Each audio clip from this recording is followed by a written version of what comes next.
படிப்போமா? கை வீசம்மா கை வீசு, பள்ளிக்கு போகலாம் கை வீசு, பாடம் படிக்கலாம் கை வீசு,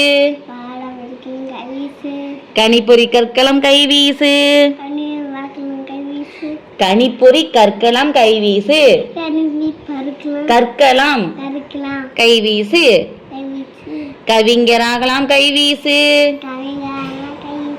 அறிவியலை அறியலாம் கை வீசு, அறிஞராகலாம் கை வீசு, அறிவை வளர்க்கலாம் கை வீசு,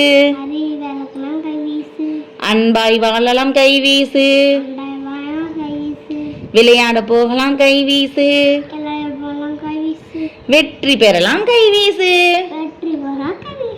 கை வீசம்மா கை வீசு. சூப்பர், கிளாப் பண்ணுங்க.